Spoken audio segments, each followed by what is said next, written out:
Moving on now, few parts of the world were spared the rather pessimistic assessment of the state of the media for World Press Day. In Reporters Without Borders' 2023 Press Freedom Index, Turkey is ranked 165th out of 180 nations. Among the reasons for the worsening conditions that journalists are facing there is, of course, a crackdown ahead of general elections just under 2 weeks away. Recep Tayyip Erdogan is facing his toughest re-election battle yet since his rise to power some 2 decades ago. For more on this, Ozgur Ogret joins me for Perspective. He's a Turkish journalist and the Committee to Protect Journalists Turkey representative. Thank you so much for joining us today. Thank you for having me. So as the Turkey representative for the CPJ, what are some of the most concerning developments, in your view, related to press freedom in Turkey under Erdogan? Unfortunately, in Turkey, we are like a press freedom violations museum. Almost each and every kind of press freedom violation can be found, examples of those can be found in Turkey, but especially since the last year, the government has started a massive crackdown on the Kurdish media.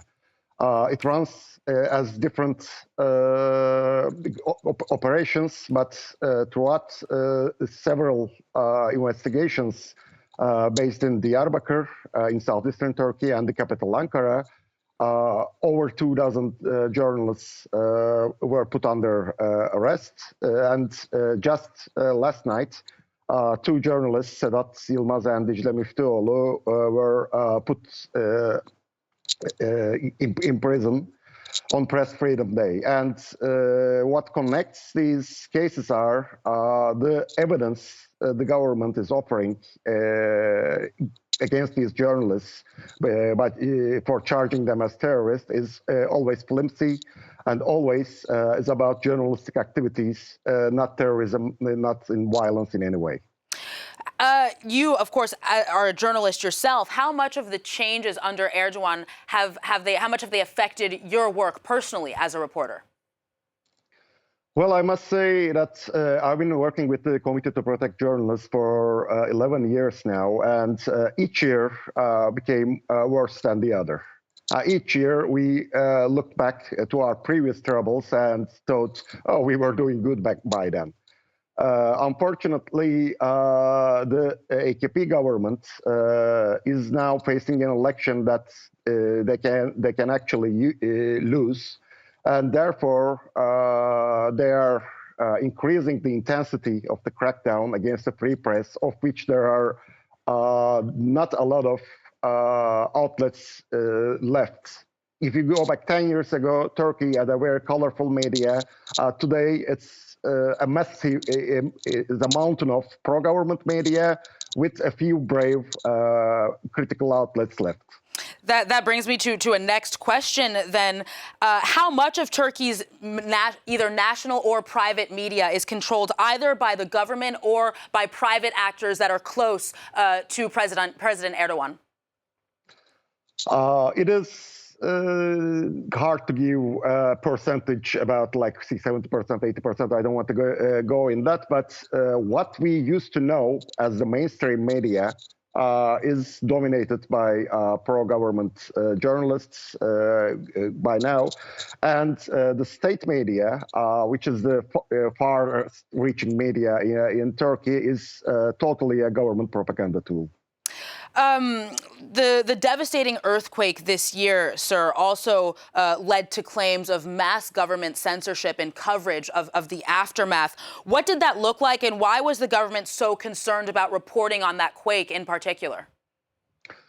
Well, throughout the earthquake zone, which is unfortunately very, very wide, covering many provinces of Turkey, we have seen that the security forces were very keen on preventing the journalists from reporting the devastation.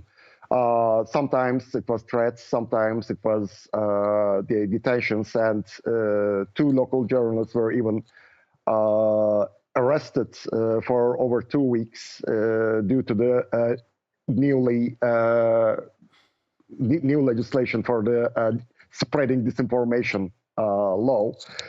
Therefore, we can say the government has fought the journalists as much as they fought the effects of the disasters in the earthquake zone, unfortunately.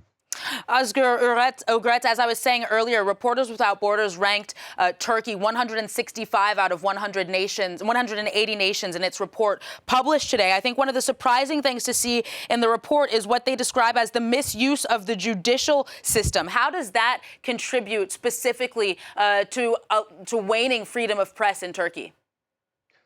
Well, Turkey's main press freedom problem, as I said, we have many, but one of the fundamental ones is the Turkey's anti-terrorism law. The anti-terrorism law is very weak. It's very easy to use against journalists. And I can say that in the past decades, almost 90-95% of the journalists that have landed in jail have been charged with either membership of a terrorist organization or propaganda of a terrorist organization. Therefore, the misuse of the judiciary is a big issue, but the pinpoint of that misuse is the existence of the anti-terrorism law in Turkey. Another big concern of that RSF report today is the role of disinformation. Do you think that government officials in Turkey also use that to their advantage? Yes, that's not passed as an alternative to terrorism. Because some journalists are easy to be labeled as terrorists due to their political or ethnic backgrounds. However, some are not. So this spreading disinformation provides the authorities the means to